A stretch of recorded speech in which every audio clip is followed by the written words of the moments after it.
इसलिए समय के साथ तेजस की ताकत को बढ़ाया जाएगा। इसके 2 नए एडिशंस का प्लान भी तैयार है, जिससे आने वाले दिनों में इसका डंका दुनिया भर में बजेगा।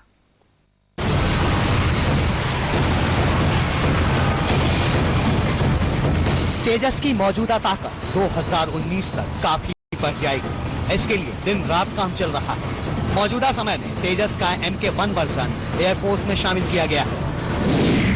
एयरफोर्स ने ऐसे 20 एयरक्राफ्ट का ऑर्डर दे दिया है। इसके बाद तेजस के MK1A वर्जन का निर्माण होगा। ऐसे 100 जहाजों का एयरफोर्स ने ऑर्डर दिया है।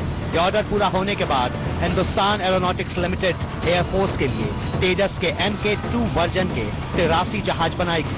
तेजस MK2 की क्षमता 5000 किलोग्राम हथियार ले जाने की होगी।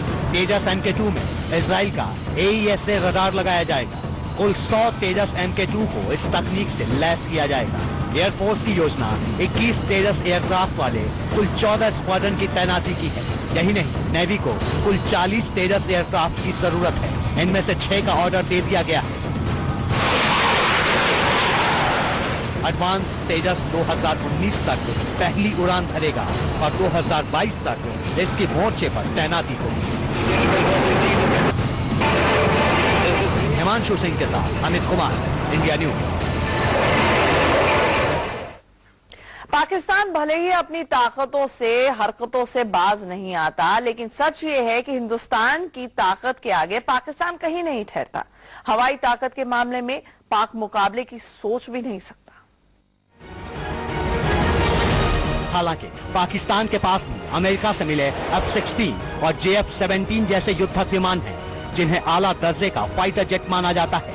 पर भारत की हवाई क्षमता के सामने पाकिस्तान की ताकत आधी भी नहीं है।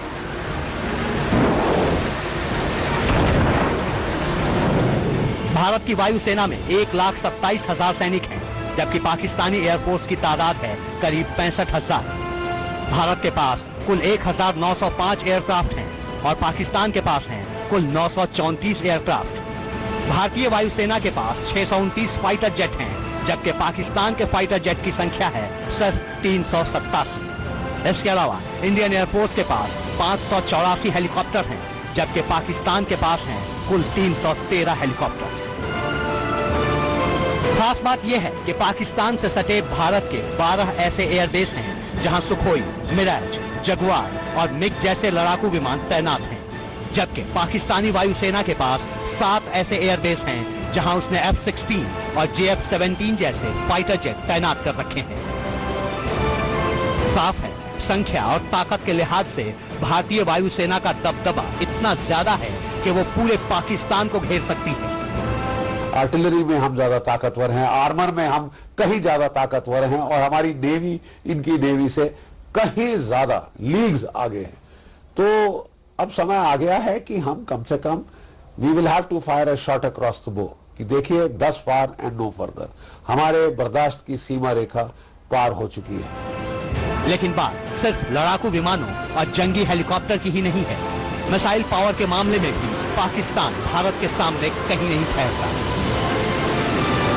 भारतीय सेना के बेड़े में सुपरसोनिक क्रूज मिसाइल ब्रह्मोस, अग्नि, सूर्य, पृथ्वी, आकाश और नाग जैसी आधुनिक मिसाइलें हैं, तो पाकिस्तान के पास गौरी, शाहीन, गजनबी, हद और बाबर जैसी मिसाइलें हैं, जिनमें से ज्यादातर अमेरिका या चीन से मिली है। बड़ी बात यह है कि भारत के पास परमाणु क्षमता से लैस करीब 200 से भी ज्यादा मिसाइलें हैं, जबकि पाकिस्तान के पास भारत के मुकाबले करीब 1/4 यानी 50 परमाणु मिसाइलें हैं। मतलब ये कि अगर परमाणु युद्ध के भी हालात बने तो पाकिस्तान के लिए भारत के वार का सामना करना नामुमकिन होगा।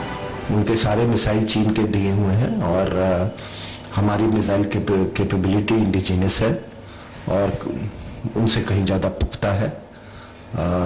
बोरोड सामान बोरोड ही होता है। ये 1965 और 1971 की जंग में भारतीय वायुसेना के जबरदस्त हमले ने पाकिस्तान को पूरी तरह पस्त कर दिया था। कारगिल वॉर में भी इंडियन एयरफोर्स पाकिस्तान की वायुसेना पर भारी साबित हुई।